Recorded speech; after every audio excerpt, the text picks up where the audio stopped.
Hi there, this is David and welcome to the Top 10 Worst JRPG Party Members Part 2. Here, we'll be recounting characters from classic RPGs who are just terrible in battle.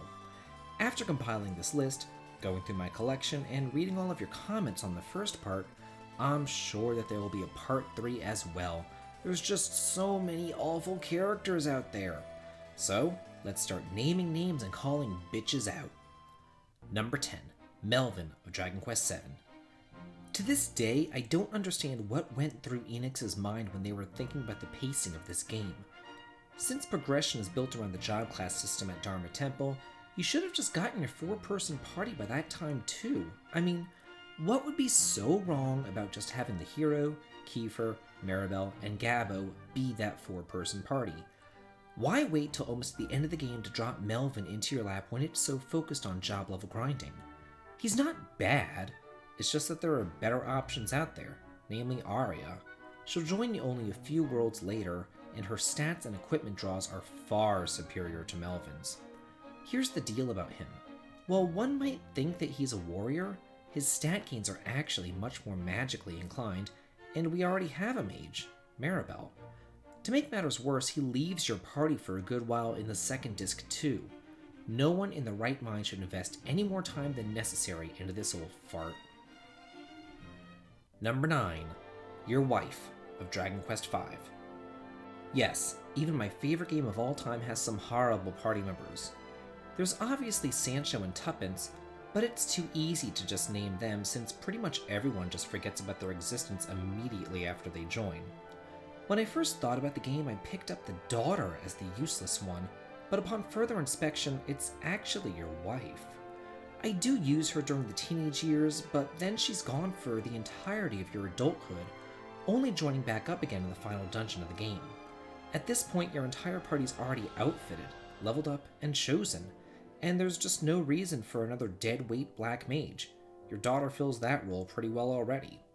The wife's uselessness is especially egregious in the SNES version, where you only have a 3-person party, which ideally should consist of the hero, the son, and a powerful monster of some sort. Number 8, Marle of Chrono Trigger. Excuse me, princess, but Marle just sucks. At the very beginning, when you don't have access to magic, and your party options are severely limited, she is indispensable as your only healer. But later on, once you gain magic, her role becomes extremely diluted, and then replaced wholesale by Robo, and especially Frog. This is because despite being touted as your party's best white mage, she actually has no access to multi-targeting healing magic as a single tech, whereas both Frog and Robo have single techs that single and multi-target healing, and add to the fact that Frog learns Cure 2, which is Marle's best healing spell, Frog comes out on top as the better healer. She doesn't even get a super powerful attack spell as her ultimate single tech, she just gets life too. To add insult to injury, even if you just need her to hit an enemy's weakness to ice, Frog's water spells hit that exact same weakness. He pretty much outclasses her in every way possible. Number 7, Lexis of Lufia 2. There seemed to be this obsession in the 90s about having scientists join up with your party when they really had no place on the battlefield. Lexis is the perfect example of a character who should have just helped out from the sidelines rather than actually joining up. I mean, it's always nice to have somebody else to help out in battle, but he's easily the worst of the bunch. Thankfully though, he's only really with you for 2 dungeons before Arte replaces him wholesale. Many of his attacks hit groups and inflict status ailments, but that's no reason to use him for attacking. As a scientist, he does have a really high intelligence, but his magic isn't anything to write home about either because he suffers from Tellus syndrome. His NP totals just aren't all that great. I mean, there are times when your lowly capsule monster seems to help out more than he does. Number 6, Grune of Tales of Legendia. Black magic users in Tales games are either completely overpowered or complete pieces of crap. There really is no in between. In Tales of Legendia, though, it's much more pronounced than ever before, and pretty much every single Crystal Erin besides Norma, since she can group heal, is completely terrible. However, Grune is the worst of the bunch because unlike the others, she has no access to healing magic whatsoever. I think that the true problem lies in the fact that the party of Senel, Chloe, Norma, and then either Moses or Jay, depending on the situation and your playstyle, is just inarguably the best combination that you could have unless you really want Will or Shirley for backup healing during a boss. Funnily enough, according to the characters in-game, she's supposedly hot, but with her walking around in that putrid green gown complete with a veil, she only serves to remind me of Miss Havisham from Great Expectations. Number 5. Chu-Chu of Xenogears.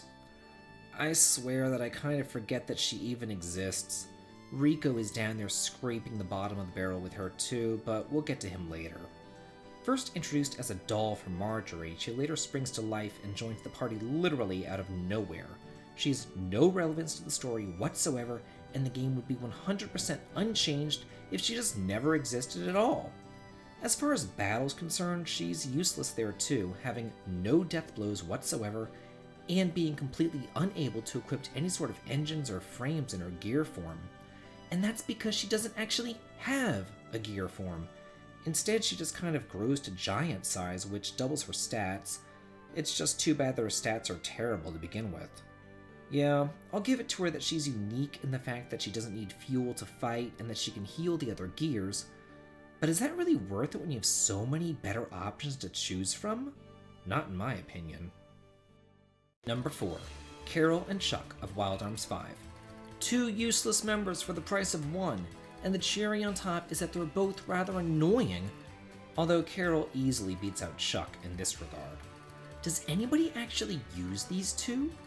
As the last 2 characters to join your party, you would think that they would actually have something unique to offer, but they don't. Like the party members before them, they come equipped with their own unique mediums, which are easily the 2 worst ones, but you don't have to equip them on them if you don't want to. Serious question here. Does anybody else use any other mediums besides the sky, sea, and sword ones?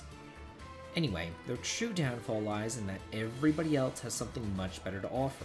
Greg is the best magic user, Rebecca's the fastest, Avril's the best attacker, and these 2 just don't have anything else to offer. I guess you could say that Chuck is hot, but in this game, I really only have eyes for Greg. Number 3. Josette of Trails in the Sky III. Have you ever heard of a party member that's so bad that the game actually rewards you for not using them? Well, that's Josette.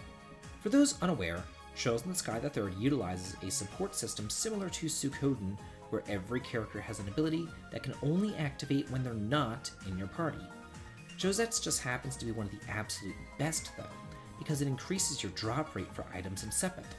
So what if you really want to use her in battle? Get ready for a character who's bad stats across the board, both physically and magically, as well as pretty bad crafts. She does have the ability to steal, but this isn't Final Fantasy IX. The designers really didn't put all that much effort into the mechanic, and all you'll really be stealing is healing items. I guess that the people at Falcom hated her just as much as Estelle does. Number 2. Mogu of Breath of Fire. We saw Gobi last time, and he's awful, but so is Mogu. Why is he even included in this game? He has 1 use, and it's his field skill, which they could have just given to you as a key item or something. Just like Lexis, Mogu should have just been some sort of NPC townsfolk that you had to help out. He's the last member to join up with your team, and whereas in most games the last character to join joins up maybe halfway throughout the game, but here there's literally only about 3 dungeons left before the end of the game whenever he joins up. His stats completely suck, his attack is terrible, and he only learns 1 magic spell, and it's to dig a hole and run away from battle. Come on, Capcom wasn't even trying here. They just wanted 8 guys to fill up the roster, so they ended up making him and Gobi just become transformation fodder for Karn. And finally, number 1, Harley of Final Fantasy IV, The After Years. My personal theory on Harley is that Square was actively trying to make a character that was more terrible than Edward was in the original game. His secretary Harley succeeds in that regard. She's probably one of the worst party members in any Final Fantasy game ever. Her stats and equipment draws are that of a mage, but she has no magic whatsoever. Interestingly, though, hackers have found that she was supposed to have a skill called Knowledge, which would have increased the attack power of items, as well as the ability to use blue magic, which would have made her infinitely more useful. But as it stands now, she has 2 abilities, Gill Toss, which damages enemies but costs a ton of money, and the useless Piercing Sight, which gives an enemy an elemental weakness but doesn't work against bosses. I mean, give me a break. Well, that's it for the top 10 worst JRPG party members part 2. Please be on the lookout for part 3 because I already have notes down for some more shitty bench warmers who just want to ride the heroes' coattails. This has been David. If you like this, please like, comment, and subscribe, and have a good day.